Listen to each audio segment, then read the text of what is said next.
Hello, welcome back to Game 3. We have Corey Patient versus Tom Smiley. Corey Patient on the left, Tom Smiley on the right. We have Tempered Steel starting first this game. Corey running the Tempered Steel. And Tom will be playing a C-Chrome into a Preordain. Good start for Tom, definitely, seeing as Corey didn't play anything on his first turn, and Tom gets his good start of Preordain setting up his draws. When Tempered Steel doesn't play anything on turn 1, I feel very fortunate. That's kind of like playing against Mono Red and not seeing a Goblin Guide. 2 mana for a Steel Overseer. That kind of makes up for no turn 1, but it's still not as dynamic.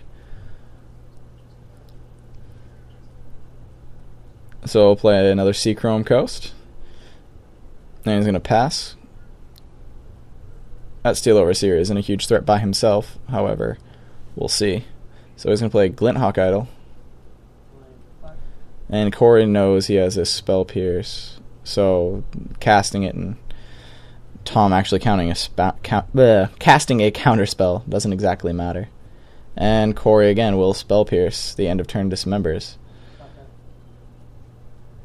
And that's brutal. Like giving Tempered Steel a very, very aggressive deck and out, which wasn't Tom's fault at all. But I've played against Corey, I think, a little bit more. I'm kind of used to that. I don't even know how I'd feel in that situation. It's like you need every little bit of removal against him, and when one of them gets countered, it can be kind of heartbreaking. So Tom plays a Squadron Hawk, brings out 2 to his hand. Corey seems to be sitting on a Dismember, and I'm not sure what else in his hand. Looks like another Glinthawk Idol and something else. So Tom will add the 2 to his hand. He will play a Preordain with his last mana. Looking at the top 2. Looks to be an Oblivion Ring and a Tectonic Edge. If I were him, I'd keep the Tech Edge on the bottom and the Oblivion Ring on top. Which he does, because Tom's a better player than me. And pass the turn over to Corey. And 2 mana for a Glinthawk Idol. Why would you idolize a Glinthawk? Let me ask you. Is there a reason why Glinthawk needs to be idolized? Does it do something in particular? Returning artifacts, is that something on Mirrodin that would be, praised for? But nonetheless, Tom continues his turn after a tap to add counters from Steel Overseer. So Tom's sitting on 4 mana, and against 2 creatures that animate and have no interaction with Day of Judgment. Not that I'm sure that Tom has it in his hand at all. But, however, Tom does have the Oblivion Ring to get an out against one of those Glinthawk's idols. If he can hold out long enough and get rid of that Steel Overseer. I'm not sure if you plan for if you plan to stop Glinthawk idols, or if you plan to stop the Steel Overseer, because Steel Overseer gets there over time with that 1 idol. However, if you get your manland, you can animate in response to the attacks and block. But at that point, it's really just a draw out. You have to draw time against them, and the longer you wait to do things against Tempered Steel, the worse. So Revoke Existence comes in and takes out the Oblivion Ring. Steel Overseer taps for more fun. Damage comes in for more annoying beats.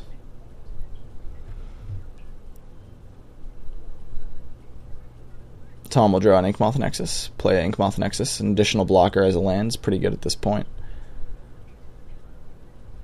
I'm not sure what else the play here is. I don't know entirely what's in Tom's hand.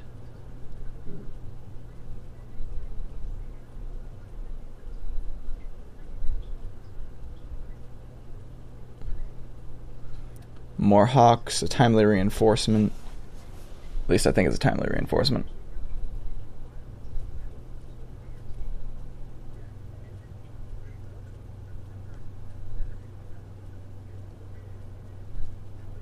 Four mana for 2 Hawks.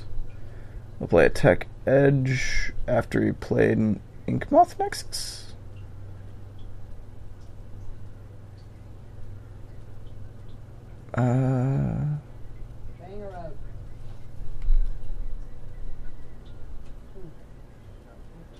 Misplay?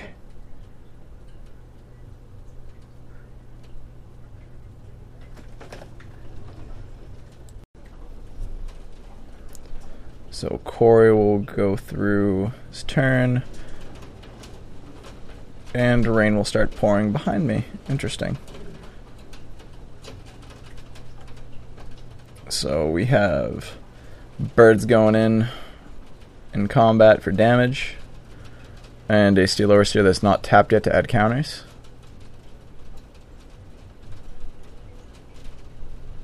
Declare attacker step, I believe, is passing. Declare blocker step is about to occur. Key turn for Tom.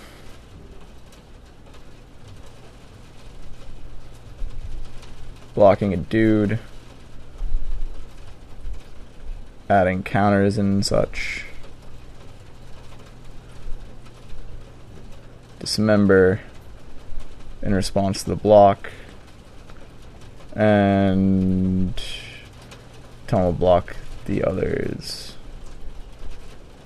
Untap, draw, land, play land.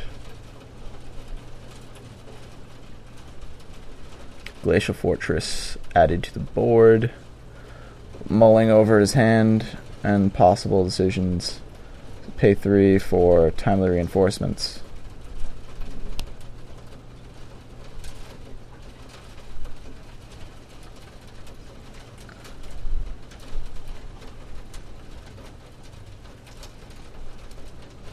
Two mana for a, or 3 mana for a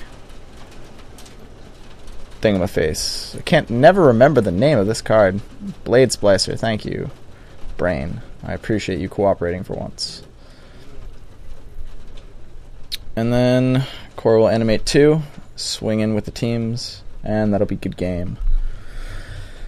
So that's it for this. Corey takes the round 2-1 over Thomas Smiley, improving himself to 2-0. Next round we actually had Alyssa versus Corey, but the camera apparently decided to fail. So I apologize to Alyssa, who might be watching this. My bad. I'll get you on FNM TV actually once at some point.